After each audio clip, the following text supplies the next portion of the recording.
what is the legacy of Savarkar we are talking about? Does he have a legacy that can be celebrated at this moment of time? No. Any nationalistic person, any nationalistic movement who has love towards his nation will oppose the name of Savarkar, or any kid or any adult who is dressed up as Savarkar. Savarkar is an evil force that patriotic India needs to avoid, and he should never be celebrated. So the nationalistic forces, of course, will oppose tooth and nail anyone who is glorifying Savarkar or who is trying to prop up Savarkar, who remained a traitor, and he has no right or no role to be part of our history. So the BJP and RSS who are now trying to push Savarkar into the mainstream, and that's what the debate from the longest time has been. Several especially from the opposition, have refused to acknowledge Savarkar as a freedom fighter, and I do see Rahul Ishwar also raising his finger. So quickly going to take in a word from him as we introduce him as well. He's with us on this panel. Rahul Ishwar, what do you make of what Mr. Chandran just said? Please take the position of what Mahatma Gandhi did. Mahatma Gandhi respected Savarkar. Veer Savarkar was in jail for you and me, for our nation, for more than 4,000 days. He spent nearly or more than 4,000 days in jail under very tough conditions. And Mahatma Gandhi was an admirer of Savarkar. Indira Gandhi called Savarkar as a brave son of India. So do you mean to say that Mahatma Gandhi was not nationalistic? Indira Gandhi was not nationalistic?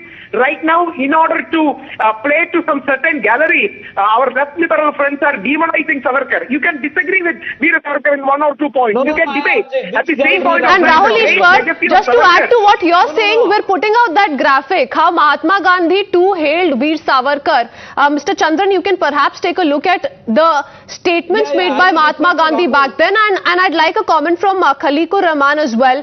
And I'm going to quote what Mahatma Gandhi had said. As per some historians and what they've stated, Vinayak Savarkar is a faithful son of Bharat, said Mahatma Gandhi. He also said he's clever, brave, and frankly, a revolutionary. Those are his words, not mine.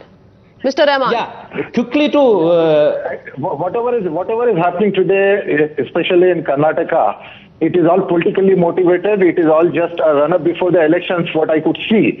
It is not about the contribution of Savarkar, or it is not about the contribution of Tipu Sultan, whose contribution is less, whose contribution is more. I think after 75 years of independence, we should not be sitting here and talking about it, because everything is very well recorded in the history. And if you go back and revisit our history books, we will get the complete information from that. But whatever is happening, all this violence, definitely because there is no place of violence, in our country, and this is definitely what I see is a run-up before the elections in Karnataka, just in order to polarization. This is a politics of the polarization, because the BJP's government is there in Karnataka, and why everything is starting from Karnataka. Okay, so you're saying that the ongoing controversy around Savarkar versus Tipu Sultan, perhaps in this very case,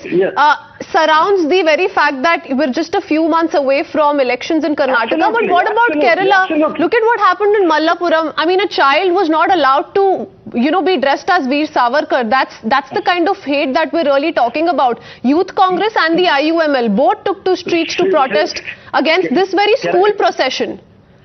Kerala, we have seen, last few months, we have been seeing the kind of the rallies and even the, small little boys holding, the flags and marching. So this is something, the law and order and our agencies have to be really alert on this, because this can't happen, So this should not happen. Mr. Rahman, let me go across to Mohan Krishna as well. He's not spoken still, and most of these incidents have come to light from Karnataka. Mr. Krishna, why is this happening? It's just that we're a few months away from elections in Karnataka. But the Savarkar controversy, especially if we talk about Karnataka, every year talk about Independence Day, talk about Republic Day, talk about a time wherein celebrations are taking place around Veer Savarkar. We see that this kind of opposition come in, but it becomes extremely violent, starts taking a violent turn. That's when the problem begins. convenient Congress always has written the history and made the people to understand the history in such a way that those people, apart from the Congress movement, those who have participated in the